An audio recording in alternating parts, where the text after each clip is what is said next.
감사합니다. 고맙습니다. 자, 번개 수업 두 번째 시간입니다. 번개 공개 수업이에요. 다음 주에도 번개 수업이 있습니다. 자, 지난 시간에 했던 내용이 내 우주 내가 만든다. 그 다음에 운명을 맞추는 게 아니라 운명을 유도하는 거다. 라고 얘기를 했죠. 그 다음에 이 명리학은 꽤 괜찮은 쓸만한 운명 유도 툴이다. 그러면 사실 운명 유도 툴을 배워서 미래를 맞추는 게 아니라 유도까지 한다고? 이거 되게 괜찮은 프로그램이네.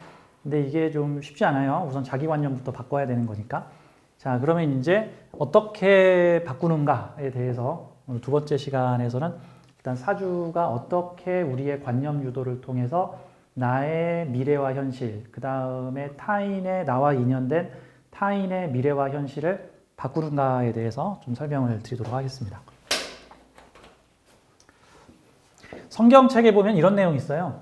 제가 교회를 한 20년 다닌 교회 오빠, 주일학교 교사 출신인데 성경책에 보면은 너희들이 겨자씨만한 믿음이라도 있으면 저기에 있는 산을 저쪽으로 옮기리라. 뭐 이런 내용이 나옵니다. 이제 일반적으로는 아마 예수님을 믿으라고 강조를 좀 했나 보다. 니들이 겨자씨만한 믿음도 없구나. 그리고 또 그 성경책을 보는 사람들은 아마 이렇게 생각을 하겠죠.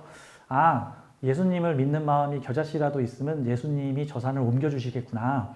이렇게 생각을 하는데 예수님이 옮겨줘요? 야, 예수님이 우리 치치작거리 하시는 분이야? 저 산을 좀 옮겨주세요. 나 부자로 되게 해주세요. 저 회사 망하게 해주세요. 우리 집 강남으로 옮기게 해주세요. 그럼 그거 옮겨다 주시는 분이야? 이거 다 4살짜리, 5살짜리가 하는 생각이잖아. 4살짜리, 5살짜리는 엄마한테 맨날 뭘 요구해요? 이게 다 엄마 때문이잖아. 엄마는 다 할 수 있잖아. 왜 엄마가 안 해주는 거야? 엄마도 못하는 거 있잖아. 나 1등 유치원 보내줘야 되는데 유치원비가 한 달에 200 들어. 근데 어머니가 지금 생계보호 대상자야. 그러면 유치원 못 보내잖아. 안 되는 거지. 그러니까 겨자씨만한 믿음이 있으면 저 산을 예수님이 옮겨주시는 게 아니고요. 내 마음이 옮기는 거예요. 내 마음이. 그러니까 내가 내 운명을 이렇게 만들어가겠다라는 거에 대한 어떤 확신이 있으면은 그게 이제 운명을 조종하는 힘으로 작동을 한다 같은 거예요. 자, 그럼 이렇게 보죠. 근데 세상에서 가장 어려운 게 자기 마음 바로잡는 게 제일 어려워요. 내 마음 통제가 안 된다고. 예를 들어서 지금 막 놀고 싶어. 막 놀고 싶은 마음이 막 올라오고 있는데 나 내일까지 무슨 숙제 해야 돼. 지금 막 이 놀고 싶은 마음 눌러가지고 나 내일까지 무슨 보고서 리포트 써야 되는데 내가 이제 마음하고 이제 싸움이 들어가죠. 마음하고 안 돼, 숙제해야 돼. 근데 에이 때려쳐 나가. 이러고 이제 나이트클럽 갈 거 아니야 이제. 이렇게 다이어트도 마찬가지죠. 살 빼야 돼. 오늘 안 먹을 거야 했는데 그러다가 새벽 2시에 폭식하죠. 이제 졌다 하면서 이제 이자 쳐가지고 먹어버리자. 내 마음 이기기가 쉽지가 않아요. 그래서 내 마음을 이길 수 있게 해주고 나의 부정적 관념을 조종해주는 보조 프로그램이 명리학인 거야. 왜 그러냐면은 일종의 자기 인생에 대해서 부정적 영향을 미치는 사람들은 이런 거죠. 내 따위가 잘 되겠어. 난 이렇게 살다 죽을 거야. 내 미래가 이렇게 될 리가 없지. 내까지 게 이런 식으로 자기 비하 프로그램을 계속 돌려가지고 부정적 관념으로 그 부정적 소리를 들어 마땅한 미래를 계속해서 강화시키고 있는 중이야. 근데 자기 자신은 내 마음을 어떻게 할 수가 없어. 그런데 어떤 유명하시거나 도력을 좀 쌓다고 하시는 백발백중 잘 맞추는 암흑의 도사가 내 사주를 탁 보더니 아니 웬걸? 너 10년 후에 어떻게 되겠구나? 라고 얘기를 해줬단 말이지. 이러면 이게 퀀텀 점프를 한 거예요. 지금 나의 우주에서. 아니 저분이 거짓말을 했을 리도 없고 그렇게 유명하신 분인데 내가 10년 후에 그렇게 된다고요? 이렇게 얘기할 거 아니야. 그럼 걱정 마. 네 운명의 사주에는 네 운명 프로그램에는 10년 후에 이렇게 된다고 돼 있어. 못 믿겠는데요. 지금까지 저는 좋은 일이 한 번도 없었는데요. 그러면서 아니야. 봐. 내가 이제부터 새 운을 봐줄게. 봐. 요때부터 요때까지 너가 공부 운이 들어왔지. 요때 자격을 따는 거야. 그럼 요때서부터 이렇게 돈을 벌겠지. 너 명리 좀 배웠다며? 네, 명리 좀 배웠어요. 너 재성운에 돈 벌어 안 벌어? 번다 그러던데요. 그러면 요때 공부하면 요때 벌겠지. 그러면 요때 너가 기술의 전문가가 되겠지. 그 다음에 관운이 올 때 너 유명해지고 큰 조직에 일을 하겠지. 그러네요. 그러면 저는 10년 후에 부자가 되겠군요. 이게 미래 조종하는 거예요. 미래 조종. 그 사람 미래 조종한 거예요. 그 사람 미래를. 명리학에 근거하여. 근데 그 사기를 치면 안 되지. 명리학의 근거를 안 하고 치면 뻥이잖아. 그럼 사람이 안 믿어. 못 믿죠. 명리학에 근거해서. 근데 만약에 어떤 명리가가 똑같은 운임에도 불구하고 다르게 얘기를 했다고 쳐. 아, 너 그냥 10년 후에 빌어먹을 거지가 될 거야. 뭐 지금부터 나아질 리가 없을 것 같아. 뭐 이렇게. 정말요? 그래도 딴 데 가서 들어보니까 저 10년 후에 잘 된다고 하던데요? 봐봐, 내가 보여줄게. 어디서 그딴 가머니 소리나 듣고 와가지고. 봐, 여기 인성운이지. 너 이때 직장 잃고 무기력해져가지고 저 의기소침해가지고 번아웃 와서 너 이때 누워있을 거야. 뭐. 너 인성운에 일 잘 되는 거 봤어? 너 하던 일 다 안 돼, 인성운에는. 자, 그 다음에 재성운이 왔지. 너 아무것도 안 했는데 재성운에 돈 벌겠어? 오히려 넌 돈이 나갈 거라고. 그 다음 관성운 오지. 이땐 네 몸 아픈 거야. 너 박살난다고. 그럼 너 10년 후에 어떻게 되겠어? 넌 지금이 다행인 줄 알아. 그러면 그냥 절에 들어가. 뭐 이런 얘기를 했다고 쳐. 지금 똑같은 운을 다르게 해석한 거야. 똑같은 운을. 한 명은 악마의 메신저. 저 공매도로 돈 버는 사람. 공매도로 돈 버는 사람이고, 악마의 메신저고, 다른 한 명은 천사의 메신저. 이기적인 명리가는 무엇을 선택해야 할까? 이기적인 명리가는 악마의 메신저를 해서 악마랑 나중에 살래? 아니면 천사의 메신저를 해서 천사가 사는 동네에서 살래? 그럼 여러분들은 이기적인 메신저가 돼요. 이기적인 사람이 돼야 돼. 저는 지독하게 이기적인 사람이에요. 저는 악역 안 맡을 거야. 나는 악역 안 맡는다고. 나는 내가 선택하는 거야. 누가 찜해주는 거 아니야. 저 신도 우리의 선택권을 존중한다고. 너는 어떤 메신저가 될래? 저는 악마의 메신저가 되겠습니다. 알았어. 악마 같은 소리를 들어 마땅한 사람을 다 너에게 보낼 테니 악마의 저주를 내리거라.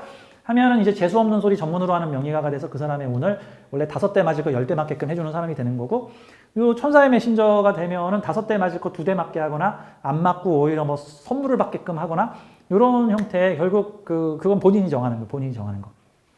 자, 사주는 그래서 사람의 관념을 변화시켜서 나는 어떻게 될 것이다. 나는 현재 어떤 처지이다. 이 관념을 변화시킴으로써 내 가깝게는 내 가까운 내 우주를 변화시키고 점차적으로 나의 우주가 강해짐으로 해서 나의 우주와 인연을 맺는 다른 우주를 가진 사람들까지도 변화시키게 되는 거다. 이제 이런 관점으로 봐야 되는 거죠. 자, 그러면 왜 관념이 내 현실과 미래를 변화시킬까요? 여기서부터는 이제 이 선도에 대한 얘기를 좀 해야 되는데, 이제 4차원 스피리추얼에 대한 얘기를 좀 해야 되는데, 사실 이 세계는 다 내 마음이 만들고 있어서 지금 벌어지는 현상이.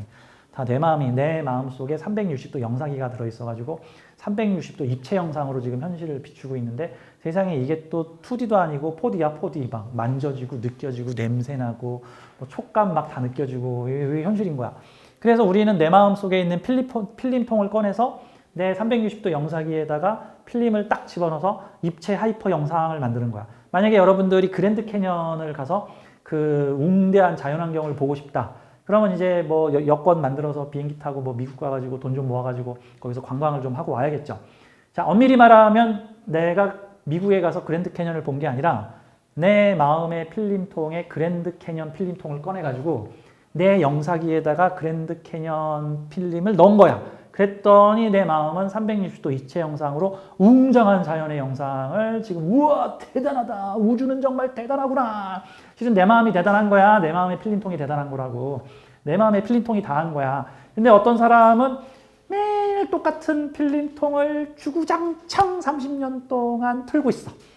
이제 가끔 얘기하는 우리 어머니 집에 가면 지금 80이 넘으신 저희 어머니가 매일 저기 장군의 후예 뭐 왕의 여인, 주몽, 이것만 나와. 텔레비전에 맨날 그것만 나와. 케이블 TV에 20년, 30년 전 드라마를 주구장창 틀어주는 케이블 TV가 있대. 그것만 틀어놓고 맨날 장군의 아들만 보고 있어. 그러면 이제 어머니 좀 다른 거 좀 보시죠. 난 이게 재밌다. 그렇죠? 자, 내가 매일 똑같은 곳에서 먹고 똑같은 곳에서 자고 똑같은 사람을 만나서 똑같은 환경에서 똑같은 일을 계속 반복적으로 하고 있다면 나의 우주는 변하지 않는다. 과감하게 운가리를 하고자 하면 안 틀어본 필름통 좀 꺼내가지고 껴봐. 사실 내 마음에는 상영되지 않은 필름통이 어마어마하게 많아가지고 이 영화 창고에 보면은 상영되지 않은 필름통이 잔뜩 쌓여 있는데 그거를 좀 꺼내서 이렇게 틀어보는 거죠. 물론 거기서 괴물이 튀어나올 수도 있고 괴로움이 튀어나올 수도 있고 고통이 튀어나올 수도 있겠지만 아주 모험도 좀 해보는 거지. 놀이동산에 갔으면 롤러코스터도 좀 타보는 거지. 롤러코스터 타러 가서 무섭다고 구경만 하고 아메리카노만 빨다 올 거야? 그러니까 내 마음이 이 세상을 만들어 놓고 있다. 근데 그럼 이제 내 마음이 현실 작용을 나타내고 있는데 이 마음이라는 이 추상적이고 피상적인 이 표현을 좀 더 구체화하자면 관념이라는 게 나오는데 관념은 마음 습관을 말하는 거예요. 그냥 자동 반복 회로 같은 거죠. 내 운전 습관, 운전 관념, 뭐 사람을 보는 관점, 내 고정 관념, 뭐 이런 거 하는 것처럼 고정 관념이 뭐야? 변하지 않는 나의 생각의 습관인데 그러면은 그 고정 관념을 가지게 되면 이제 그런 현상만 주구장창 벌어져. 그리고 주구장창 벌어지면서 더더욱 그 관념은 강화돼. 가령 이런 거죠. 예를 들어서 무슨 지역 차별적인 관념을 가지고 있는 사람이 있다고 쳐. 역시 저 전라도 인간들은 안 돼. 역시 경상도 인간들은 싸가지가 없어. 역시 저 중국 애들은 저기 애들이 미개. 이제 이런 관념을 가지고 있잖아요. 그러면 내가 공장을 차렸는데 중국 사람이 일하러 왔는데 처음에는 똑똑한 사람인데 내 우주랑 자꾸 접촉을 하게 되면 그 사람은 점점 무능해져. 내가 생각하는 중국인의 모습으로 바뀐다고. 뭐 학업에 대한 학력에 대한 어떤 관념을 가지고 있어. 그러면 역시 저 못 배워먹은 것들은 역시 안 돼. 그러면 역시 그런 현상들이 내 우주에서는 계속해서 나타난다. 뭐 이런 거죠. 그게 민족이나 집단에서도 그런 관념들이 있죠. 예를 들어서 동양권이나 한국권에서는 여자를 좀 찍어 누르는 게 있어서 여자는 수학을 못해 라는 관념을 어릴 때부터 여자도 그렇고 남자도 그렇고 그러니까 정말 여자들이 수학을 잘 못하는 일이 벌어지고 공간 감각이 떨어져. 그러니까 운전을 못해서 김 여자가 막 튀나오는 일이 벌어지는 거야. 근데 유럽 쪽에서는 여자는 공부를 못해 공간 지각 감각이 없어 이런 말이 없어. 그게 뭐야? 그런 나라가 있어? 그러니까 거기서는 여자들이 수학 잘해. 운전도 잘해. 남자 여자가 운전 실력이 차이가 없어. 결국 여자는 운전을 못해라고 하는 관념이 내가 운전 잘하는 것을 누르고 있는 거와 같은 거죠. 즉 그거는 나의 운명은 이거밖에 안 돼라고 얘기를 하면은 그 운명의 한계를 스스로 가두고 벗어나지 못하게 되는 거와 같은 거죠. 가끔 손님들이 저한테 와서 저의 재물 그릇은 얼마나 큽니까? 70억을 벌 사줍니까? 700억을 벌 사줍니까? 7천만 원밖에 평생 못 벌 사줍니까? 라고 물어보면 이제 내심 한 700억이라고 이제 얘기를 해주길 바라겠지. 네, 저는 당신 하기 나름이요. 저는 이렇게 얘기를 하거든요. 당신이 아니 그거는 신이 정해주는 거, 운명이 정해주는 거, 사주에 이미 정해져 있는 거 아닙니까? 아니, 네가 정하는 거야. 네가. 내 사주의 그릇은 7천억이다 그러면 7천억을 벌 거고 70억이다 그럼 70억을 벌 거고 700만 원이다 그럼 700만 원이다. 그러면 부자의 사주를 펼쳐가지고 한 달 한시에 똑같은 사주 가지고 있는 사람은 다 부자여야 될 거 아니야. 아니야, 다 가난해. 가난한 사람도 있고 부자도 있어. 사주가 똑같은데. 마찬가지로 지질이 또 가난한 사람의 사주를 열어가지고 이 사주는 가난한 사주구나. 그래서 보통은 사주 풀 때도 가난하게 굶어 죽은 사람의 사주 해가지고 이렇게 보면서 이게 이래서 요게 요래 조게 조론이 이 사람이 가난했다. 좋아. 그 말이 성립을 하려면 동일한 사주를 가진 사람이 웬만하면 다 가난해야 되잖아. 아주 극히 이례적인 경우 몇 가지를 제외하고는 다 가난해야지. 안 그래. 안 그렇다고. 근데 일부러 호도하는 경우들도 있어. 가난하다고 하는 사주 중에서 가난하게 산 사람만 뽑아가지고 이게 이래서 가난하다 그러고 계속해서 고정관념을 강화시키는 형태가 나오는데 아니야. 이 사주를 가지고 잘 살 수 있는 방법도 있고 가난한 방법도 있어. 그러면 같은 사주를 가지고도 가난한 사람과 잘 산 사람의 차이를 좀 비교를 해서 왜 이 사람은 군겁쟁제인데 잘 살지? 왜 이 사람은 군겁쟁제인데 가난하지? 요거를 판단해야 되는 거야. 사실 그래서 이 사주학은 엄밀히 말하면 요 해석학이 핵심이야. 사주학은 해석학이 그래서 이거를 마술쇼의 트릭 폭로하는 방송 틱하게 내가 지금 얘기를 하자면 마술쇼의 트릭으로 내가 지금 폭로를 하는 거야. 명리학은 해석을 잘해서 그 사람의 관념을 속이는 거예요. 이걸 속인다기보다는 그 사람의 관념을 움직이는 거예요. 그래서 나의 생각이 철옹성같이 안 바뀌던 생각이 조금이라도 바뀌게 되면 그게 유도력이야. 나는 이렇게 살다 죽을 거야 했던 사람이 10년 후에 내가 잘 된다고? 요 3년 동안 공부를 하면 된다고? 그리고 배운 거를 요때 써먹으라고? 그래가지고 요거를 어떤 큰 조직에 가서 일을 해보라고? 그러면 10년 후에 내 운명이 바뀐다고? 구체적인 방법까지 나왔으니 내가 이거 해봐야겠다. 사주가 정말 용하네. 이런 식으로 반복같이 다 가르쳐주고 역시 내가 10년 후에 잘 될 사람이었어 라고 생각하면은 잘 되는 거야. 잘 되는 거야. 그러면 사주 사주학은 원리학이 있고 상담학이 있고 해석학적 입장이 있는데 사실 제일 중요한 거는 해석하는 거예요. 해석. 그래서 내 사주가 이렇게 가도록 해석을 해서 내 고정관념을 변화시키면 결국 생각이 변하면 내 마음 필름이 다른 필름으로 교체가 돼서 매일 이 모양 이 꼴로 힘들게 살아가는 나의 필름을 트는 게 아니라 다른 필름으로 바뀌는 거죠. 이 명리학 말고 일명 끌어당김의 법칙 이런 거 공부하셔가지고 약간 영성 공부하시는 분 중에 끌어당김의 법칙 이렇게 공부하셔가지고 나는 부자가 된다, 나는 부자가 된다, 나는 부자가 된다 이렇게 매일매일 주문을 거시는 거 뭐 좋은 자세야. 뭐 좀 아주 괜찮다고 생각해. 근데 이 끌어당김보다 더 좋은 방법이 사주를 조금 배워가지고 어머 내 사주가 실은 부자가 될 사주였는데 아직 발현이 덜 늦게 된 거구나 라고 보는 게 더 빠를 수도 있어. 왜냐하면 끌어당김은 어거지로 나는 부자다, 나는 부자다, 나는 부자다, 나는 실은 부자다, 나는 정말 부자다, 나는 부자다, 부자다, 부자다, 부자다 해가지고 자기를 속이는 거야. 오래 걸리잖아. 잘 안 속아 관념이 웃기고 앉았는데 네가 무슨 부자야. 네가 진짜 부자면 나는 부자다고 외치고 있겠냐? 자꾸 이런 마음이 튀어나와가지고 실은 자기가 부자가 아니라 부자가 되고 싶어하는 그지라는 거를 계속 각성시키거든. 계속 각성이 되니까 내가 이러고 있는 꼬라지를 보면서 네가 부자면은 그러고 앉았겠냐? 아무 생각도 안 하겠지? 뭐 이렇게 해서 그게 팡팡 깨져. 그러면 되려다가 폭삭. 끌어당김이 되려다가 폭삭. 그냥 자연스럽게 나는 부자다라는 거를 당연스럽게 알아야 사실 그게 더 끌어당겨서 오는 건데 근데 시동이 잘 안 걸리니까 이제 처음에 어거지로 하루에 나는 부자다라는 말을 1000번씩 반복하고 감사하지 않으니까 감사합니다라는 말을 1000번씩 반복을 해라 뭐 이런 내용과 같은 거라고요. 근데 명리학은 되게 괜찮은 도구야. 야, 네 사주 되게 괜찮은데? 야, 너 보니까 너가 관성을 안 써서 그랬구나. 너 인성을 안 써서 그랬구나. 너 재성을 쓰면 이 문제가 해결되겠구나라고 뭔가 구체적인 원리까지 들이대면은 내 관념이 바뀌어. 게다가 이 명리학이라는 것도 이것도 관념이야. 명리학도 관념이라고. 내 고정관념도 관념인데 이 명리학도 관념이야. 그러면 내 고정관념하고 수천 년간 인간의 집단의식이 함께 뭉쳐서 만들어 놓은 이 관념 철학인 운명 관념 철학인 명리학이 부딪히면 누가 더 힘이 세냐 그러면 요 개인의 고정관념보다 요 명리학이 더 세. 더 세. 지금 엄청나게 센 투스타가 지금 군대에 와가지고는 야, 너 앞으로 네가 지휘관해. 당신이 누군데 나보고 지휘관을 하시라고 하시는 거야. 나 투스타야. 어머, 지금부터 오늘은 나는 지휘관이다. 이게 가능한 거란 말이죠.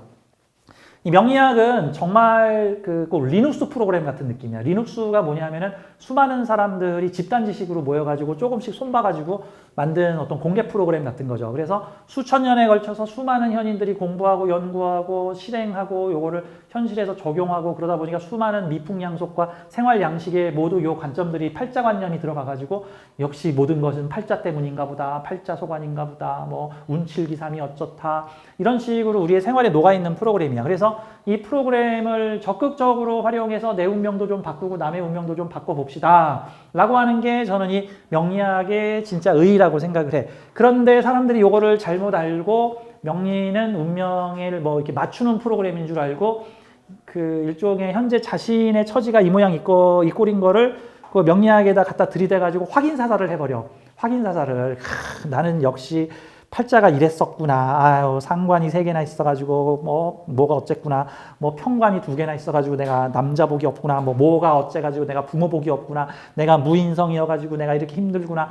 이런 식으로 안 될 이유들을 자꾸 명리학으로 돼버리면은 안 될 사람은 더 안 되는 거고 잘 될 사람은 더 잘 되는 거예요. 자, 그럼 이제 내용들을 보죠. 사주를 배워 운명을 개선하려면 첫째, 명리학은 일종의 관념 조종 프로그램이다. 왜? 관념이 바뀌면 현실과 미래가 바뀌기 때문에 나도 바뀌고 남도 바뀌고 근데 가끔 자기는 안 바뀌고 남은 바꿔주는 사람들이 있어요. 뭐 그런 거 있잖아. 남의 연애 상담은 잘하는데 자기 연애 못하시는 분들이나 자기 공부는 못하는데 남의 공부 계획은 잘 세워주시는 분이나 남의 여행 계획은 잘 짜는데 자기는 정작 여행 못 다니는 사람이나 이런 것처럼 아까도 말했지만 이해관념 당사자들의 미래가 바꾸기가 쉽지 않아. 이해관념의 제1 당사자가 자신이고 제2 당사자가 내가 사랑하거나 미워하는 사람이야. 내 남편, 내 자식, 내 어머니, 내 친구, 내 동업자 아무개, 나 사기치고 간 그놈, 뭐 이런 사람들. 이 사람들은 그 에고의 관점이 강하게 개입을 해가지고 이 내 안에 내면의 힘이 움직여야 되는데 내면의 힘을 외부에서 왜곡을 시켜버리기 때문에 관념 조정이 잘 안 돼. 근데 전혀 이해 당사자가 없는 사람들의 관념은 쉽게 조정이 돼. 이건 마치 그 장기판 옆에서 당사자들보다 그 훈수 두는 사람은 판이 훤히 보이지. 훈수를 두면 실력이 2배가 늘어. 근데 자기가 직접 앉아가지고 당사자가 되면은 그 내가 바보가 돼. 약간 이런 느낌이죠. 자, 관념 조정 프로그램이다. 관념을 바꿔라. 운명의 무의식의 영향을 받으며, 운명이다. 운명은 무의식의 영향을 받으며 무의식은 의식과 연결되어 있다. 무의식과 의식이 있는데 무의식은 내가 조종할 수 없는 의식이고 그 유의식, 그냥 줄여서 의식은 내가 직속 통제하고 있는 의식이에요. 마치 이거를 정부에 비유를 하자면, 국가와 정부에 비유를 하자면 대한민국에 5천만 명의 백성들이 있어. 5천만 명의 사람들이 있는데 그중에 대통령의 직할 지시를 받는 사람들은 청와대에 있는 직원이나 또는 중앙정부에 있는 공무원들은 대통령의 직할 지시를 받겠죠. 그러면은 5천만 명 중에 한 20만 명 정도가 직할 지시를 받고, 군대까지 포함하면은 한 80만 명 정도가 직할 지시를 받고, 지방 공무원들까지 포함을 하면 대충 100만 명 정도가 직할 지시를 받아. 그래가지고 지금 재해가 났기 때문에 놀러 가지 마라, 골프 치지 마라, 지금 저기 IMF가 터졌으니까 과소비 하지 마라, 사치하지 말고 외국 나가지 마라, 이런 식으로 지시를 내리면 일단 100만 명은 따를 거야. 안 그러면 페널티를 줄 테니까 이제. 근데 대한민국이 100만 명으로만 돼 있냐고, 4,900만 명은 뭐냐고. 4,900만 명은 마음에 들면 따르고 마음에 안 들면 안 따른다고. 자, 의식이 100만 명이고 무의식이 4,900만 명이야.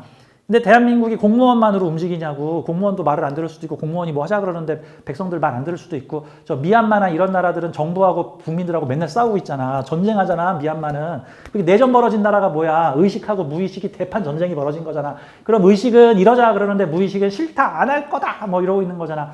무의식과 의식이 싸우는 일은 우리한테 늘상 일어나잖아. 오늘 밤엔 다이어트를 해. 야식을 안 먹을 거야. 야식을 먹으면 안 돼. 야식을 먹으면 안 돼 하다가 배민 막 해가지고 이제 새벽 2시에 막 먹잖아. 지금 이게 무의식이 이긴 거야. 먹어라 하는 이런 거 같은 거지. 근데 우리의 현실은 의식보다도 무의식에서 더 많이 만들어낸다고. 무의식에서. 그러면 사실 세상이 내 뜻대로 돌아가려면 무의식과 의식이 좀 코드가 맞아야 돼. 이게 학식하면서 대통령 지지율이 높아야 돼. 대통령 지지율이 한 70%, 80% 정도 돼봐. 그럼 대통령이 이럽시다. 그럼 국민들이 그럽시다. IMF를 이겨냅시다. 그럼 금모으기 이럴 거 아니야. 월드컵에 영향을 모읍시다. 우리 모두 붉은 악마 이렇게 될 거 아니야. 대통령이 지지도가 17% 이러고 떨어지면 이제 걔 누가 뽑았냐? 이런 소리 나올 거 아니야, 이제.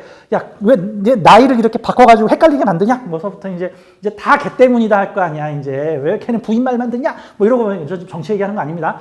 이제 그럴 거 아니야, 이제. 그러니까 이게 내가 현재 그 무의식으로부터 지지율이 한 17%, 15% 이하로 떨어지면 되는 일이 없어요. 세상에 되는 일이 없어. 내 뜻대로 늘 반대로 돌아가. 나는 부자가 되고 싶은데 가난하게 가고.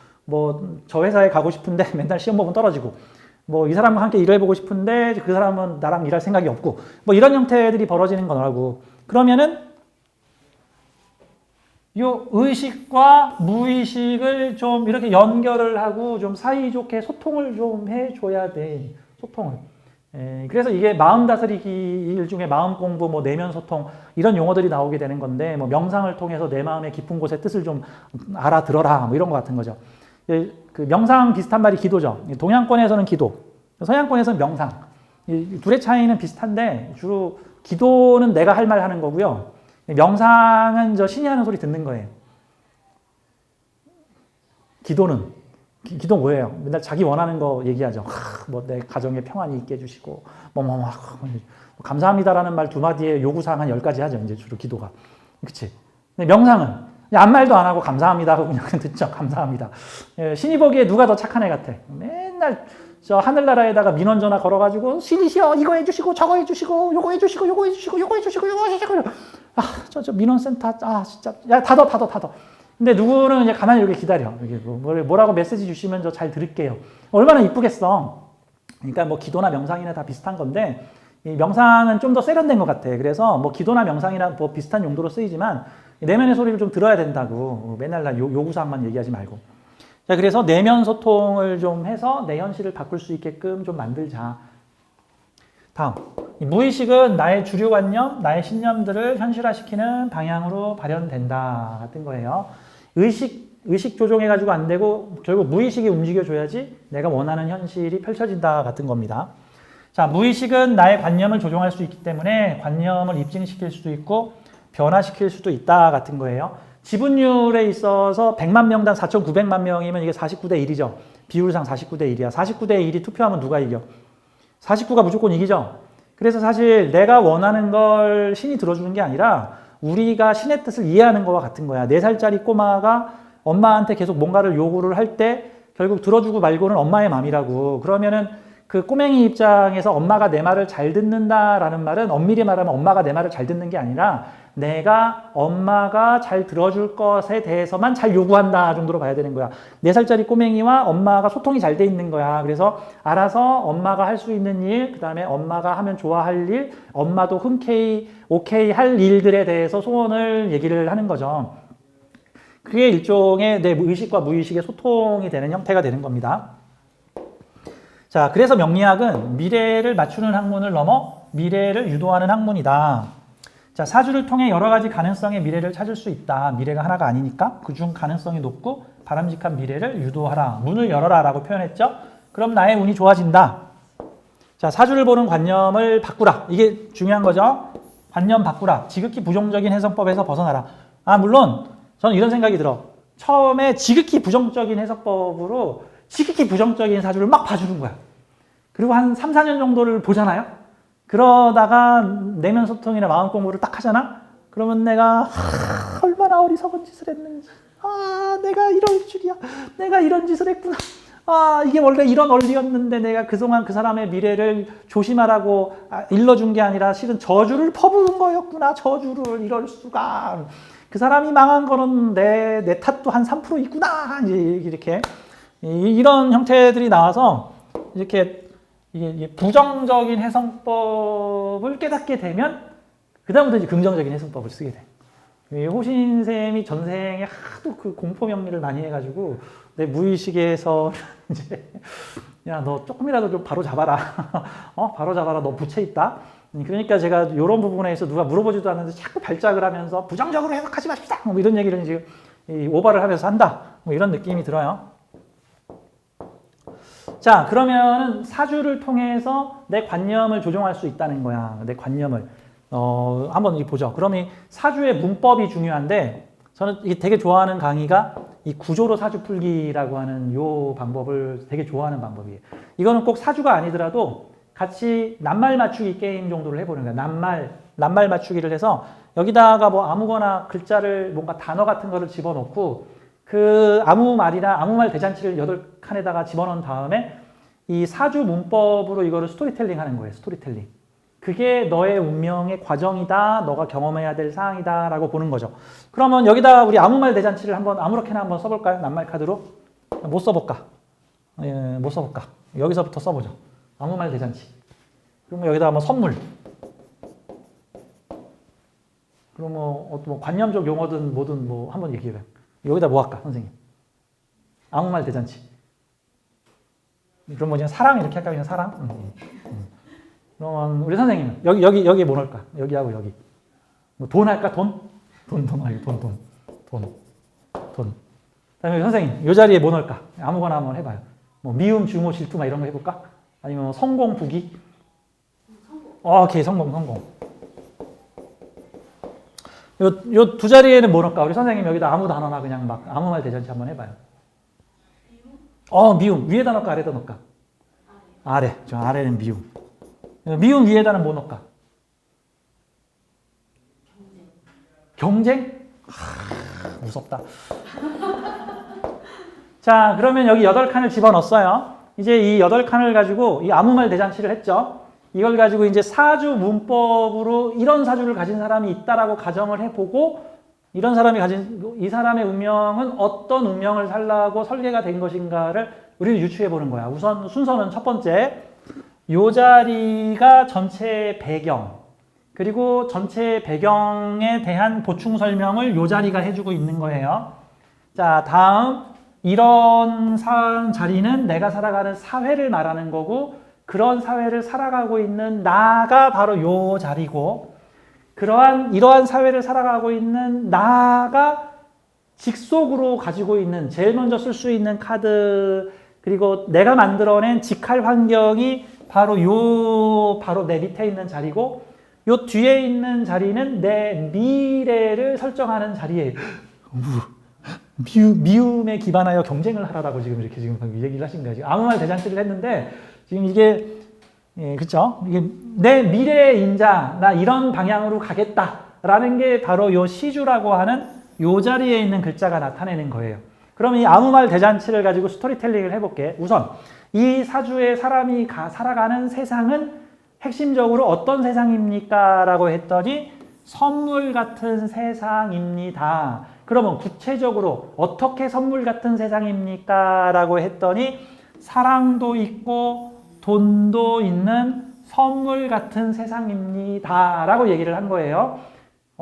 그러면 그런 세상 속에서 나는 뭘 하는 사람입니까? 라고 했더니 나는 그러한 사랑과 돈을 사랑과 돈이 넘치는 또는 사랑과 돈이 활용되는 그런 세상 속에서 성공을 하고자 하는 사람이고 성공을 얻고자 하는 사람이고 웬만하면 중년의 나이에 성공 비스무리한 거를 해보게 될 것입니다. 라고 써놨고 그러면 이제 여기까지 해석을 하면 선물 같은 세상인데 사랑도 하고 돈도 다룰 수 있는 선물 같은 세상에서 성공을 하고자 하는 나라는 존재가 미래를 뭘로 추구하고 있냐 하면은 미움에 기반한 경쟁을 하며 살아갈 거예요. 그러면 일단은 이렇게 봐야 되겠죠. 이 사람은 어떤 사람입니까? 라고 하면은 선물 같은 세상인데 사랑과 돈이 넘치는 선물 같은 세상에서 성공을 향해 달려가면서 성공의 논리를 치열한 경쟁을 해야만 성공을 한다라고 생각을 하는 사람이겠구나라고. 그런데 이 경쟁은 필연적으로 무엇을 달고 있냐 하면은 미움에 기반을 하고 있으니 그러면 경쟁과 미움이 함께 움직인다는 거니까 경쟁을 하면 할수록 미움도 강해지는 거고 경쟁을 안 하면 미움도 약해지는 거고 미움에 기반하여 경쟁을 드러내고 있구나라는 형태로 볼 수가 있는 거죠. 그러면 이제 이런 사주를 가지고 온 사람이 만약에 20살이다. 그러면 주로 요 동네에 대한 얘기를 해주면 되는 거고 30살, 40살이다. 그럼 주로 요 동네에 대한 얘기를 해주면 되는 거고 40살, 50살, 60살이다. 그러면 요 뒷동네에 대한 얘기를 해줘야 되겠죠. 근데 너무 무시무시한 단어가 있어가지고 이걸로 어떻게 관념 조정을 해서 미래를 아름답게 이끌어줄 것인가가 이제 여기서부터는 해석 능력의 차이. 그럼 이렇게 말하면 뭐죠? 해석 능력 쪼랩, 저랩, 중랩, 고랩이 있다고 쳐봐. 해석 능력 쪼랩.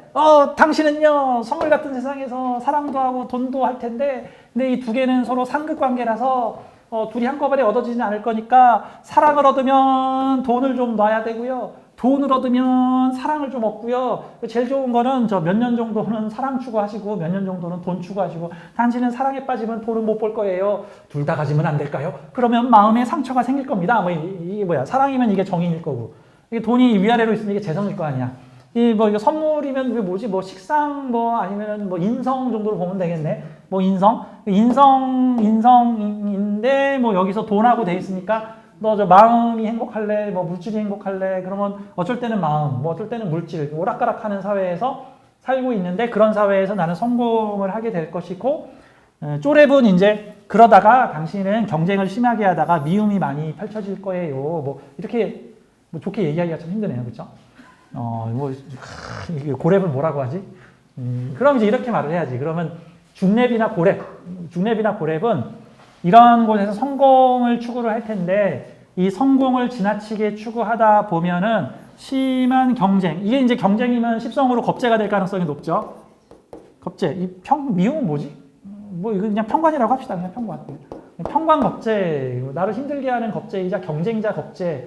이런 형태가 될 텐데 여기 있는 이 겁재를 당신 편으로 만들어서 경쟁을 하지 말고 화합을 해라. 그러면 당신은 이 세상을 더 많이 가져갈 수 있을 것이다. 이런 식으로 이 사주의 활용법은 이렇다. 이런 식으로 이제 교훈을 줄 수가 있겠죠. 근데 누군가를 이기고 승리하여 그 사람보다 앞서서 그 사람을 깔아뭉개고 그 사람을 망하게 해서 내가 성공하려고 하면은 계속해서 괴로움과 고통과 미움이 오게 될 것이다. 이제 이런 식으로 설명을 할 수가 있겠죠. 이게 사주의 문법이에요. 쉽고 재밌죠?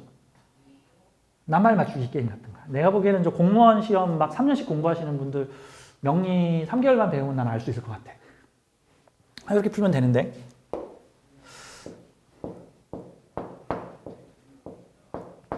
예를 들어서 이게 이제 구조로 보는 사주인데 뭐 샘플을 하나 더 봐요. 자, 이런 사주가 있다. 이 사주의 그 스토리텔링을 통해서 관념 해석을 한번 해보도록 하자. 내 운명에 어떻게 관여하는가.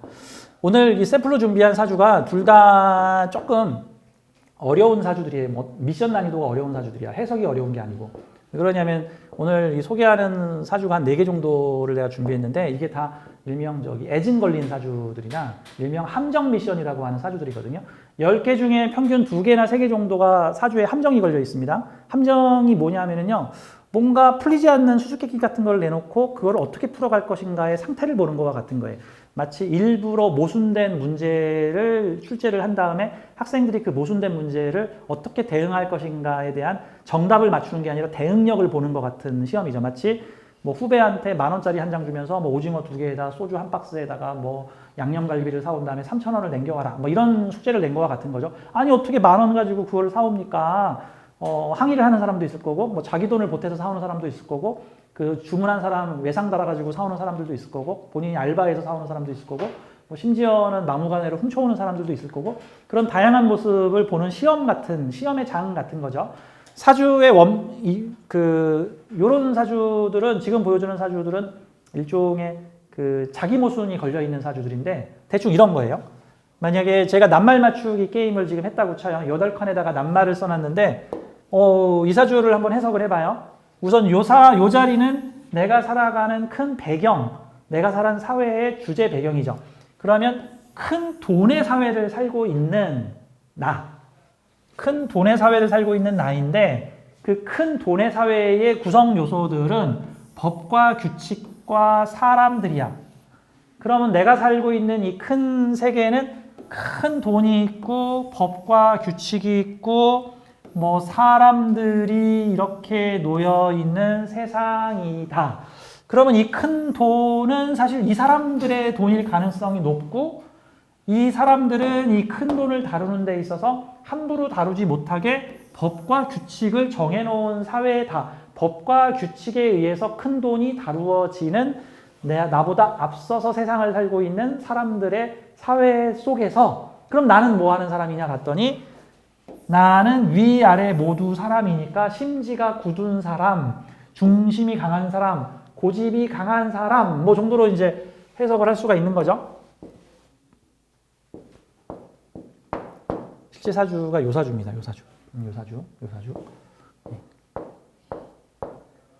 시주에 보니까 내 말년에는 어떤 인성, 학문, 자격을 명예의 기반 속에서 달겠다라는 건데 그럼 이제 이 사주의 스토리를 구성을 해보자면 큰 돈의 사회에서 법과 규칙이 적용되면서 그 법과 규칙과 관련돼서 돈을 다루는 많은 잘난 사람들이 있는 사회 속에서 나는 내 중심을 잡고 주체적이고 주도적으로 움직임으로써 내가 추구하는 것은 공부, 학문, 자격, 명예와 어떤 내 간판 조직을 만들 거예요. 그래서 내가 가진 인자와 사회가 가진 인자를 서로 결합시켜서 갈 거예요. 그러면 나는 내 간판 명예와 학문을 통해서 법과 규칙이 지키고 있는 큰 돈과 교류를 할 거예요. 이 큰 돈은 내 앞에 있는 사람들 거고 규칙이 있어야 되니까 이런 느낌으로 봐야 되는 거죠. 그러면 내가 세상을 잘 살려면 뭘 갖춰야 돼?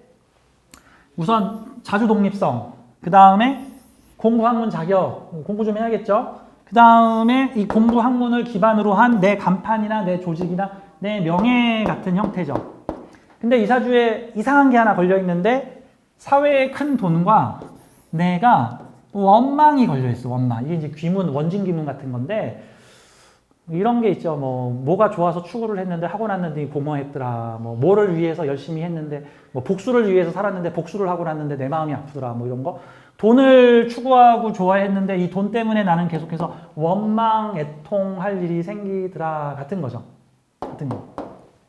이제 이런 사주는 일종의 조직의 큰 돈을 가진 사람들에게 나의 인성 서비스를 제공하는 일이니까 뭐 예를 들어서 회계사, 뭐 재무 컨설턴트, 아니면 내가 가진 자격이나 컨설팅을 통해서 사회의 큰 조직의 돈과 관련된 뭐 다루는 일을 하는 사람, 뭐 이런 식으로 큰 회사에 협력하는 어떤 전문가, 뭐 이런 형태로 일을 해주면 이사주의 물상하고 잘 맞겠죠. 근데 원망하라고 돼 있어. 이 말인즉슨 사실 돈을 가지려고 하면 원망할 일이 계속해서 생길 수 있다라는 느낌인 거죠. 이게 지금 함정 걸어놓은 거야, 함정. 그럼에도 불구하고 계속 돈을 추구할래? 아니면 돈은 적당히 추구를 할래? 보통 젊었을 때는 돈 때문에 원망할 일이 많이 생기지만 나이 먹어서는 돈은 있다가도 있고 없다가도 없는 거야 라는 마음을 가지게 되면 이 원망도 약해질 것이다. 뭐 이런 느낌으로 사주를 보면 되겠죠.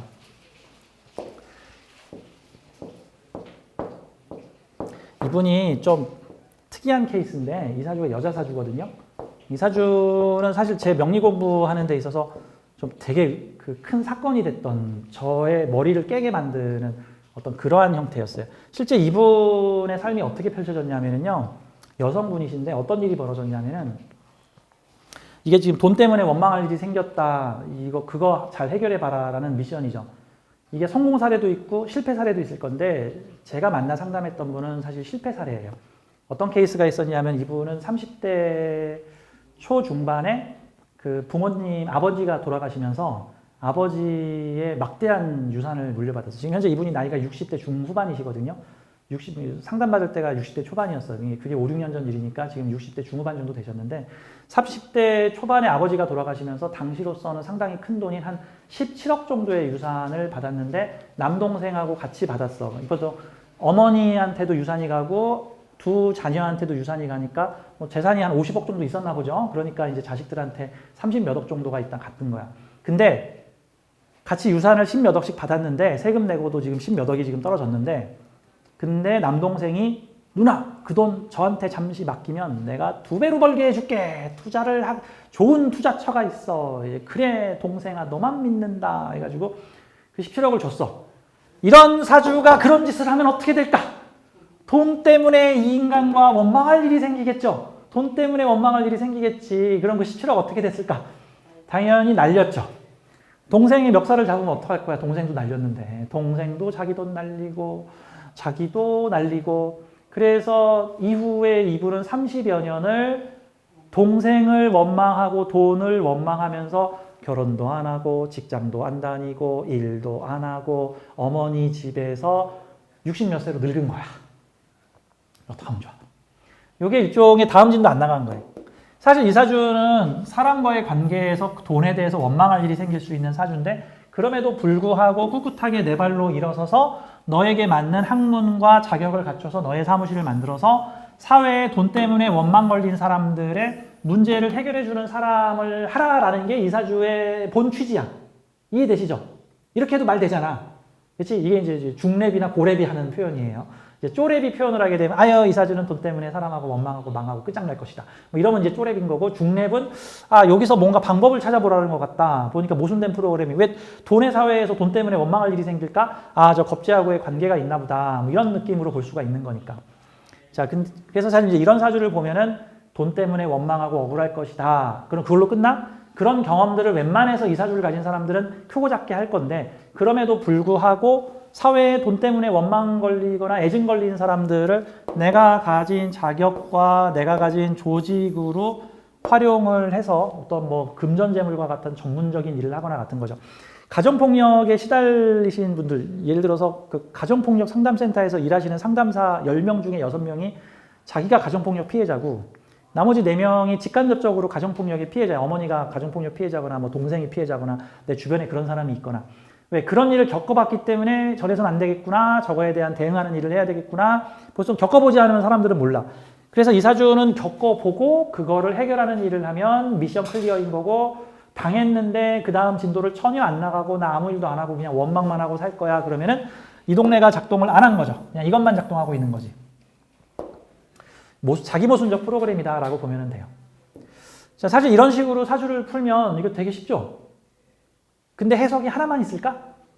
아니야. 해석 되게 여러 가지야. 정말 100명이 풀면 100명이 좀씩 다 다른 얘기 나올 거야. 아주 명백하게 하나의 의견으로 모아지는 사주도 일부 있겠지만 좀 이거 난해하게 이렇게 설정하면은 그 같은 단어 8개인데도 막 해석들이 막 한 30개, 40개씩 튀어나올 수도 있다고. 하지만 그게 결국 자신의 관념을 조종하는 것이니까 이걸 어떻게 해석해서 적용을 할 것인가에 따라서 쉽게 말해서 같은 사주인데도 좋게 해석하면 운이 좋게 풀리고 나쁘게 해석하면 나쁘게 풀리는 거야. 사주 탓이 아니라 해석 탓. 사주는 해석이 다 있네. 이렇게 봐야 되는 거죠. 요 사주도 한번 볼까요? 잠깐만 한번 볼게요. 요 사주 시간. 이 사주 제가 말한 식대로 한번 풀어봐요. 이 자리는 이거 월지라고 하는 자리인데 내가 살아가는 사회의 중심, 핵심인 거예요. 그리고 여기 있는 인자들은 내가 살아가는 사회의 중심 인자를 통해서 펼쳐지는 부수적 인자들이라고 보면 되는 거죠. 천간은 표방하는 거고 지지는 실제적으로 활용되는 기반이 되는 곳이에요. 내가 민주주의를 주창했다.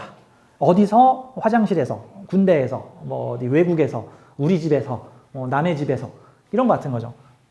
그러니까 밑은 기반, 위에서는 뭔가를 표방하거나 활용하는 거와 같은 겁니다. 자, 이 사주는 여기를 불법 활동이라고 내가 지금 친절하게 해석을 해놨는데 이게 같은 오행 십성이라도 해석이 전부 다를 수 있어요. 자, 불법 활동을 하는 사회에서 내 마음을 올리고 이상하네. 적법 활동을 표방을 하고 돈을 다루고 있네. 그러면 이 사주 내가 살아가는 사회는 어떤 사회냐 하면은 불법 활동과 돈이 연결되어 있으니까 돈으로 불법 활동을 하고 내 마음은 불법 활동 위에 올라가고 있으니까 불법 활동을 하고자 하는 마음을 가지고 있고 표방을 했고 근데 실은 불법 활동인데 사회적으로 내밀기는 적법 활동이라고 내밀고 있으니 그럼 내가 살아가는 사회는 약간 어떤 사회일까? 실은 불법적인 일을 하는데 합법으로 포장을 한 사회를 살고 있다. 뭐 이 정도로 보면 되겠죠. 그럼 그런 사회에서 나는 뭐를 하고 있냐? 내 뒤에 사람에 대한 욕심이 있고 그 욕심을 가진 많은 사람들과 내가 똘똘 뭉쳐 있다. 그러면은 불법 활동을 하고자 하는 마음을 가진 사회에서 적법 활동을 표방하면서 돈을 벌고 있는 사람인데 나와 그런 일에 동조하는 욕심 많은 사람들이 함께 똘똘 뭉쳐서 함께 움직이고 있다. 그 다음 사회의 불법 활동이 나의 마음과 합을 하고 있으면 내 마음이 불법 활동을 좋아한다는 소리야? 싫어한다는 소리야?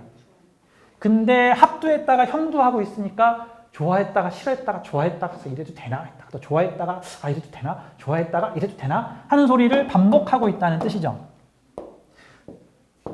이 사주의 당사자가 이 사주입니다. 상관격인데 식신을 표방하고 있고 내 마음을 상관 위에 올린 다음에 식신과 같이 결합시켜서 돈까지 끌어오고 있는 형태인데 이분은 그 2018년에 뉴스에 좀 떠들썩하게 나왔던 분인데 웹하드에 사람들의 어떤 몰카 같은 거를 마구 올려가지고 그 웹하드 서비스로 막대한 돈을 벌고 사람들의 비밀리에 그 사생활 보호를 해야 되는 영상들을 마구잡이로 사들여서 불법 동영상과 야한 동영상들, 성인물들을 무작위로 배포를 하다가 구속이 되신 분이시고요. 직장에서 갑질도 많이 했는데 근데 그 회사가 불법 음성 회사가 아니라 표면적으로는 멀쩡한 IT 기업으로 표방을 하고 있다가 걸려가지고 문제가 많이 됐었던 사람의 사주입니다. 그러니까 이 사주는 결국 그런 일을 경험해 볼 가능성이 좀 높다라는 건데 활용하기에 따라서는 그러한 일을 좀 경험해 보다가 다른 마음을 가질 수도 있는 건데 이 사주는 그냥 딱 그 활동으로 간 거죠.